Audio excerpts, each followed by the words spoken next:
News 18 की महा coverage, तमाम अपडेट्स को हम दर्शकों तक सबसे पहले पहुंचा रहे हैं। 1 बजे तक का जो वोटिंग परसेंटेज है मोनिका, वो भी हमारे पास आ गया और ये वोटिंग परसेंटेज दर्शाता है कि वोटर अपने घर से निकलकर मतदान केंद्रों तक जा रहा है और अपने मत का प्रयोग कर रहा है। बिल्कुल, और अब उम्मीद हम ये करते हैं कि आज शाम को जब मतदान खत्म होगा, उसके बाद जब चुनाव आयोग ये बताए कि वोटिंग प्रतिशत क्या है, तो वो बहुत बेहतर हो और डिस्टिंक्शन होनी चाहिए। मैं तो कहता हूँ डिस्टिंक्शन होनी चाहिए। और हमारे साथ चर्चा के लिए इस वक्त कुछ मेहमान भी जुड़े हुए हैं। समीर सिंह जी हमारे साथ प्रवक्ता हैं, बीजेपी के जुड़ गए हैं। विजेंद्र सिंह प्रवक्ता हैं कांग्रेस के। फैजान अली किदवई हमारे साथ जुड़े हुए हैं, प्रवक्ता सपा के। और आमिर साबरी जी भी हमारे साथ जुड़े हुए हैं, जो कि पत्रकार हैं। बात करते हैं तमाम लोगों से। अवस्थी भी हमारे साथ कांग्रेस से हैं। ठीक है, आप तमाम लोगों का बहुत बहुत स्वागत है। लगातार दूसरे चरण का मतदान हो रहा है। सबसे पहले एक पत्रकार होने के नाते आमिर साबरी जी, आप बताइए कि आज क्या लग रहा है, जिस तरह से मतदान किया जा रहा है, क्या ये लगता है कि इस बार जो 8 सीटों पर मतदान जनता कर रही है, रिकॉर्ड होने वाला है, रिकॉर्ड तोड़ मतदान होगा?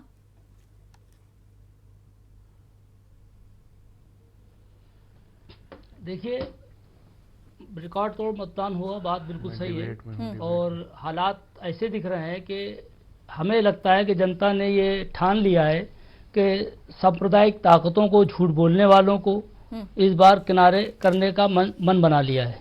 कि जो अभी पहले फेज का 91 सीटों का चुनाव हुआ, 8 सीटों का उत्तर प्रदेश का हुआ, उससे भी रुझान बहुत कुछ सामने आए हैं। आज जिस तरीके से बम्पर वोटिंग हो रही है, इससे भी ये लग रहा है कि यकीनन जनता जहन बना चुकी है इस बात का कि इस बार चूंकि कोई विकास की बात नहीं कर रहा है, बेरोजगारी पे बात नहीं कर रहा है, सांप्रदायिकता पे बात नहीं कर रहा है। अब मान लीजिए अगर बीजेपी ही का ले लिए, जो इस टाइम बड़ी पार्टी है और सत्ता में है, तो अगर उसके पास अगर एक पुलवामा ये घटना ना होती तो वोट किस बात पर मांगती? बड़ा सवाल ये है। बड़ा गंभीर आरोप और इसी बिना पर मुझे लग रहा है कि पूरी तरह से समीर जी जवाब दीजिए। आपके पास विकास, नोटबंदी, जीएसटी, इन तमाम मसलों को दरकिनार करके आप सिर्फ पुलवामा और राष्ट्रवाद पे वोट मांग रहे हैं। कहां गए ये सारे मुद्दे? नहीं, देखे, हम उसी मुद्दे पर चुनाव लड़ रहे हैं और मुद्दे पर पहले भी चुनाव लड़े थे। 2014 के जो घोषणा पत्र में अनुपम जी हमने कहा था, हमने उसको पूरा किया। अरे घोषणा पत्र को मत गुनगुनाइए, सवाल सीधा है, उसका जवाब दीजिए। घोषणा पत्र की बात नहीं कर रहा हूं मैं। नहीं देखिए, उत्तर प्रदेश में चुनाव हो रहा है अनुपम जी। उत्तर प्रदेश में 2 साल की सरकार में, केंद्र की 5 साल की सरकार में हमने 2.25 करोड़ शौचालय किसके लिए बनवाए? हमने 36,000 करोड़ रुपया किसानों का कर्जा माफ किया, वो किसका था? हमने 62 अलीगढ़, ऐसे मैं गिनाऊंगा तो आपको दिक्कत हो जाएगी समीर जी। अलीगढ़ के ताला उद्योग के लिए आपने क्या किया? आगरा के पेठा उद्योग के लिए आपने क्या किया? फतेहपुर सीकरी के आलू किसानों के लिए आपने क्या किया? जवाब देंगे आप? जवाब देंगे आप? बात पूरी हो जाने दीजिए अनुपम जी। अगर आप, ये चुनावी जनसभा नहीं है, यहाँ आप उपलब्धियां नहीं गिना सकते। समीर सिंह जी, सीधा कट टू कट जवाब दीजिए। नहीं, यहाँ चुनावी जनसभा नहीं है। यहाँ आप चाहते अनुपम जी, अनुपम जी ये तरीका नहीं है। मैं अपने काम को बताता हूँ तो आप सुनना नहीं चाहते हो। पत्रकार, अरे आप सिर्फ इतना बताइए, आप जिन मुद्दों पर बात करनी चाहिए आप उसको दरकिनार करके पुलवामा और राष्ट्रवाद पर वोट मांग रहे हैं। ये आरोप आप पर लग रहा है। मुद्दों पर बात कर रहा हूँ। राष्ट्रवाद कोई बुरा नहीं है। राष्ट्रवाद इस देश के अंदर होना चाहिए और राष्ट्रवाद दुनिया के अंदर भारत को स्थापित किया मोदी जी के आने के बाद। भारत के अंदर एक भी बम विस्फोट 5 साल के अंदर आतंकवादी गतिविधियां नहीं हुई, एक भी हमले नहीं हुए। बटाला कांड में आतंकवादी मारे जा रहे थे तो अखिलेश यादव नामांकन के बाद बाहर निकले, तस्वीरें हम दिखा रहे हैं, वो तस्वीरें हम दिखा रहे हैं। चलिए समीर जी, आपकी बात पर मैं एक जवाब लेता हूं। फैजान साहब जुड़े हुए हैं। फैजान साहब, आपको लगता है समीर जी की बातों में दम है? वास्तविकता में ऐसी तस्वीर है? जी, वो भाजपा के हैं, उनकी बात में दम नहीं हो सकता है। पहली बात, जो चीजें अभी गिना रहे थे कि क्या क्या हुआ है, क्या क्या नहीं हुआ है, मैं उनको बता दूं कि सारे वादे कह रहे हैं पूरे कर दिए। घोषणा पत्र की धारा 370 35A को हटाने की बात की थी, लेकिन अब आप बोल रहे थे तब आप, हाँ किसान, अच्छा हाँ चलिए किसान बोल देता हूँ, पहले किसान बोल देता हूँ, सुन लीजिए। हाँ, शुगर मिल बता देता हूँ क्या किया है।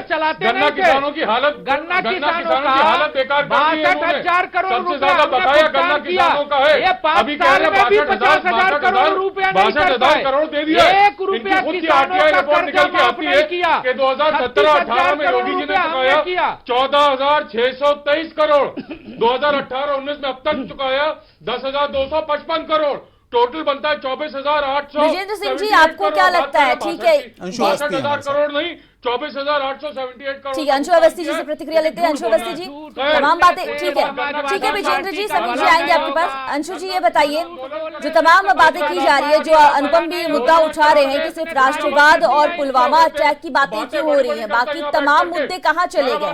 क्या बाकी मुद्दे अब हावी नहीं हो रहे जनता के बीच में? चिल्लाने से नहीं होता भैया, चिल्लाने से नहीं होता। जनता ने आपको खारिज कर दिया, जनता ने आपको। समीर जी रुकिए, फैजान साहब रुकिए, नहीं आपस में इस तरह का जिले का कोई मतलब नहीं, एक एक करके बात को रखिए, आसानी से बात को रखेंगे, समझ में आएगी। भाई ऑडियो डाउन कर दीजिए, नहीं ये कोई तरीका नहीं है समीर जी, गलत तरीका है। एक आदमी को बोलने दीजिए, आपके बारे में जब उनकी बात सुन रहे हैं तो आपको बोलने दीजिए पहले। अंशु अवस्थी, मोनिका जो सवाल कर रही हैं वो गंभीर सवाल है। मोनिका आप सवाल करिए, क्या है मामला? अंशु अवस्थी जी, आपसे ये जानना चाहेंगे कि ये जो मुद्दों की बात हो रही है, इस बार के मुद्दे जो विकास है वो बिल्कुल किसी ने नहीं उठाया, किसी पार्टी ने फोकस नहीं किया, सिर्फ राष्ट्रवाद और पुलवामा अटैक पर सैनिकों को लेकर बात की गई, जिस पर खुद चुनाव आयोग को संज्ञान लेना पड़ गया, यहाँ तक की नौबत आ गई। क्या लगता है कि जनता क्या आकृष्ट नहीं होती बाकी मुद्दों की ओर आजकल? नहीं मोनिका जी, देखिए सबसे महत्वपूर्ण सबसे महत्वपूर्ण ये है कि उत्तर प्रदेश में आज 8 लोकसभा सीटों पर चुनाव है दूसरे चरण में। हम आपके माध्यम से जितने भी उस लोकसभा क्षेत्र के दर्शक हैं उनसे अनुरोध करते हैं कि मतदान जरूर कर गए, अगर कर चुके हैं तो धन्यवाद, नहीं किया तो जरूर।